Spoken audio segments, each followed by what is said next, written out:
Mes chers téléspectateurs de Big Format, imaginez plonger dans un récit où le courage et l'aventure se mêlent à la tragédie et à l'espoir, où chaque souffle sous l'eau résonne comme un écho à travers le temps, unissant deux âmes dans une quête à la fois personnelle et universelle. Big Format, votre chaîne dédiée à dévoiler les histoires les plus captivantes et inspirantes. Aujourd'hui, nous vous invitons à nous accompagner dans une aventure sous-marine hors du commun, une exploration qui nous mène au cœur d'une grotte mystérieuse, théâtre d'un drame humain poignant et d'une promesse inébranlable. Joignez-vous à nous alors que nous plongeons dans l'histoire de Deon et Dave, deux plongeurs liés par le destin dans les profondeurs abyssales, et découvrez comment leur passion pour l'aventure les a conduits à un voyage dont l'écho résonnera pour toujours. Préparez-vous à être emportés par une histoire de courage, de détermination et de fraternité au-delà des frontières de la vie et de la mort. C'est une histoire que vous ne voudrez pas manquer, et elle commence tout de suite, ici, sur Big Format.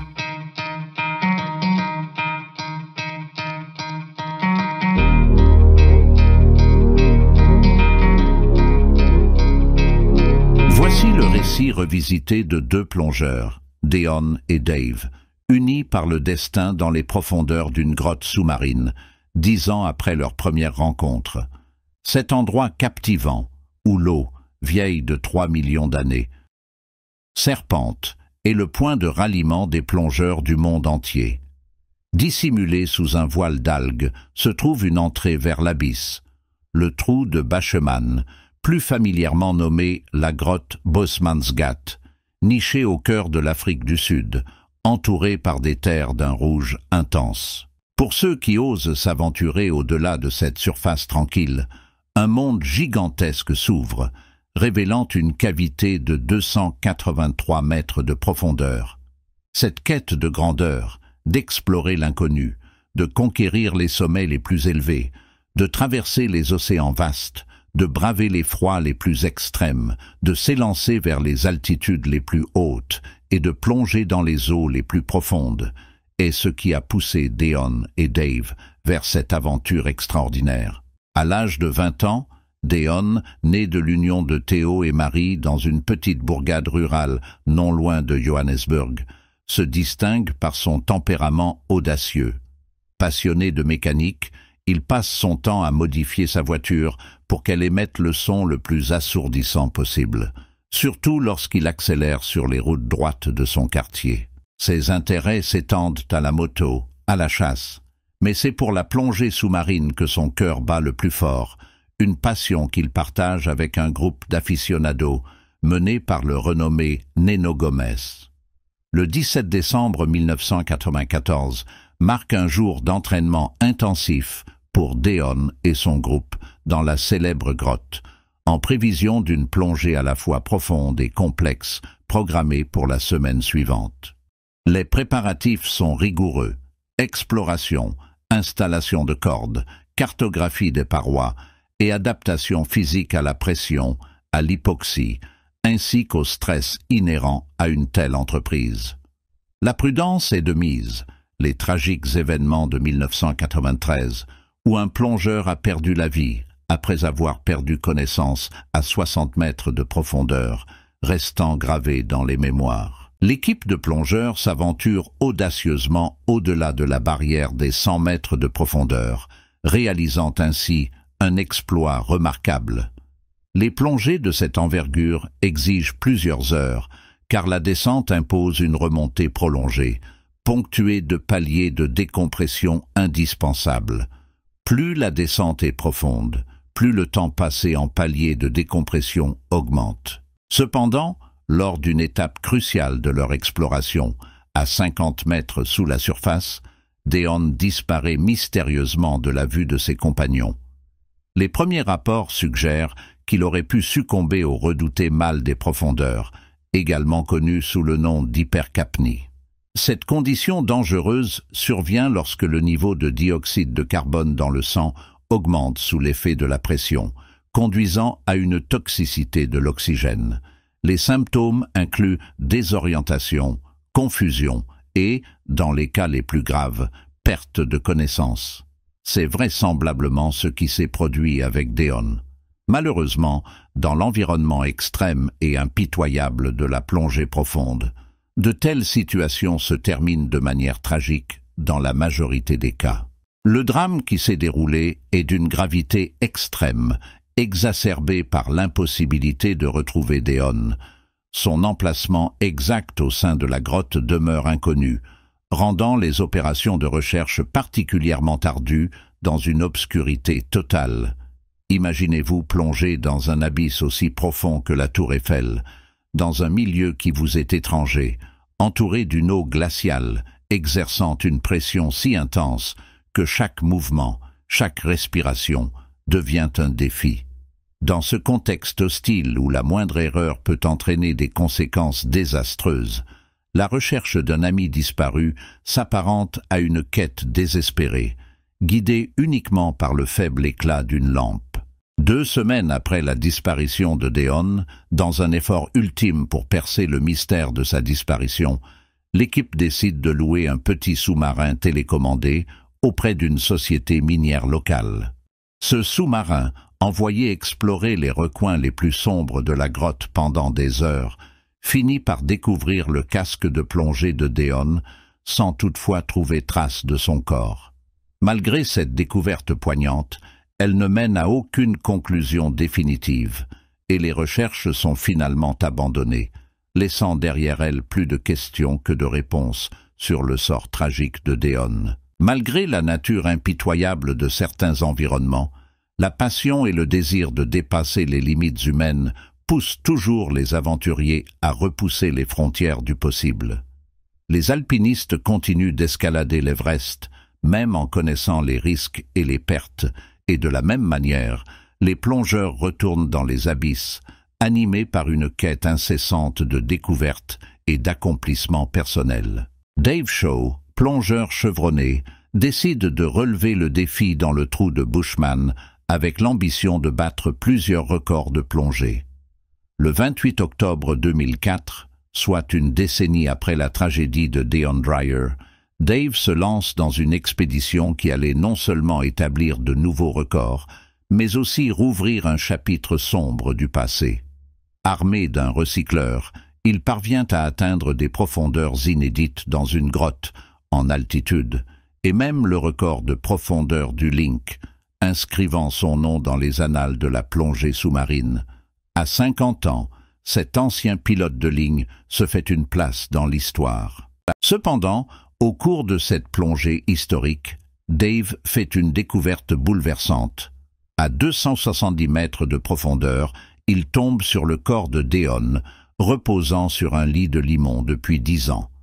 La découverte est émouvante, marquant un moment de profonde réflexion et de connexion entre les générations de plongeurs. Dave, touché par sa trouvaille, prend contact avec les parents de Deon, leur promettant de remonter la dépouille de leur fils.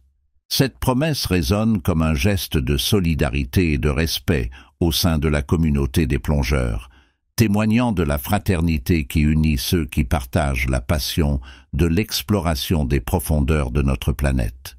Après des mois de préparation, une équipe dédiée est formée pour récupérer le corps du plongeur disparu.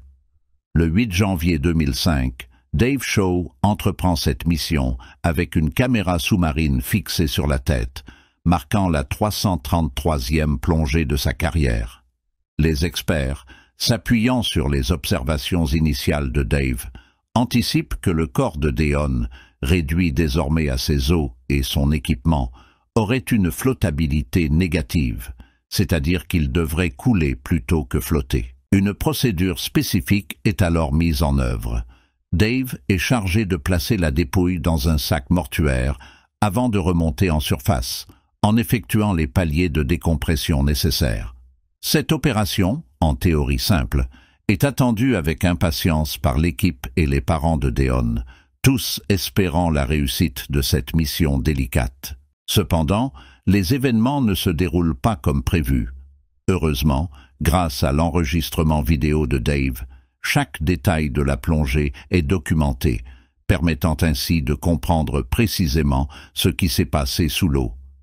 Cette documentation visuelle s'avère cruciale pour analyser les circonstances inattendues rencontrées lors de la tentative de récupération du corps, offrant une perspective unique et directe sur les défis rencontrés lors de cette plongée exceptionnelle. Lorsque Dave atteint l'emplacement du corps de Deon, il installe sa lampe, alimentée par des fils reliés à la surface, pour éclairer la zone de travail. Normalement, les lampes sont fixées sur le plongeur ou attachées à son réservoir, mais Dave choisit de poser la lampe à côté de lui, ce qui pourrait avoir conduit à un mauvais positionnement des fils. En commençant à manipuler le corps de Deon, Dave est confronté à une découverte troublante.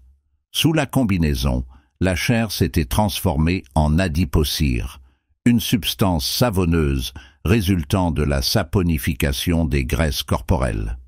Ce phénomène se produit dans des conditions particulières, notamment en milieu aquatique et anaérobie, où, en l'absence d'oxygène, les graisses ne se décomposent pas normalement, mais forment plutôt cette matière qui peut flotter.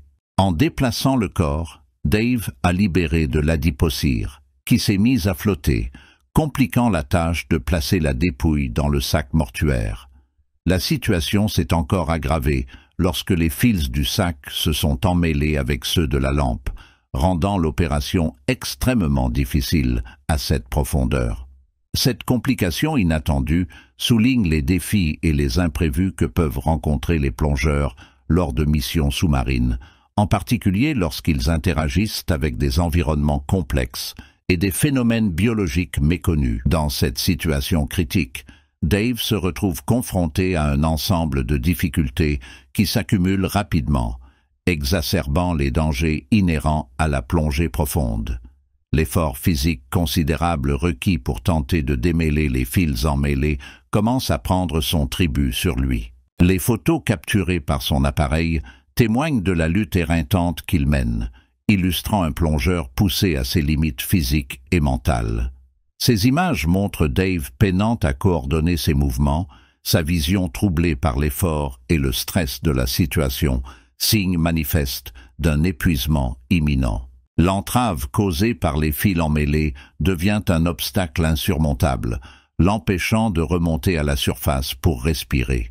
Réalisant la gravité de sa situation, Dave essaie désespérément de couper la corde du réservoir de Deon pour se libérer, mais ses tentatives sont vaines. Les images de son appareil révèlent un moment poignant où le masque de Deon capte le reflet de Dave, un symbole fort de leur tragique destin partagé. Finalement, épuisé et incapable de se libérer, Dave s'évanouit et décède au fond de la grotte, à côté de Deon, leur sort liant ainsi leurs histoires dans une conclusion tragique et inoubliable. Cette issue souligne les risques extrêmes et les défis imprévisibles de la plongée en grotte, rappelant la nécessité d'une préparation minutieuse, d'une expertise et d'un équipement adéquat pour affronter les dangers de l'exploration sous-marine. La disparition de Dave plonge la communauté des plongeurs et les spectateurs autour de l'étendue d'eau dans une profonde tristesse et consternation. Les questions fusent quant au sort du plongeur expérimenté, dont la mission était de récupérer le corps de Deon pour honorer une promesse faite à ses parents. Les efforts de recherche se multiplient, les plongées s'enchaînent dans l'espoir de trouver des indices sur ce qui a pu arriver.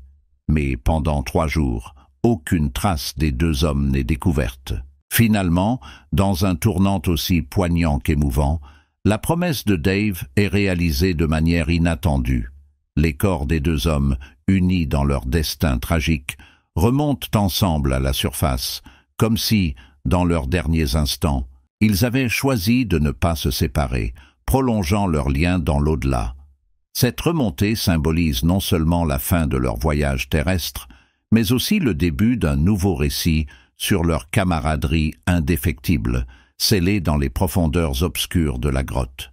Ce moment, marqué par un mélange de tristesse et de solennité, rappelle la fragilité de la vie et la puissance des promesses tenues, même face aux obstacles les plus insurmontables.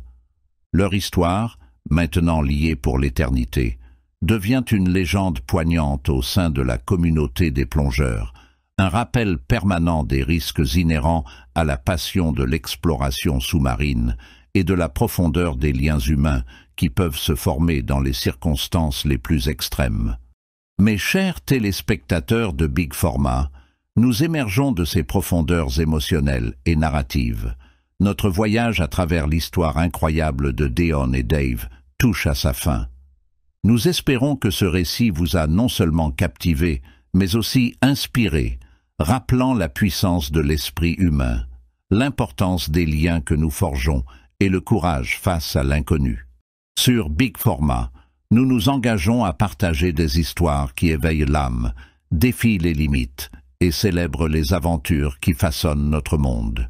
Si vous avez été touché par cette exploration sous-marine et souhaitez découvrir plus d'histoires qui allient passion, aventure et humanité, n'oubliez pas de vous abonner à notre chaîne. Laissez un commentaire pour nous dire ce que vous avez pensé de cette aventure. Partagez la vidéo avec ceux qui, comme vous, cherchent l'inspiration dans les récits d'audace et d'amitié. Et activez la cloche de notification pour ne manquer aucun de nos futurs voyages narratifs. Merci d'avoir plongé avec nous dans cette histoire. Jusqu'à la prochaine fois, continuez d'explorer, de rêver et de vous émerveiller. C'est sur Big Format que ça se passe. À bientôt pour de nouvelles aventures extraordinaires.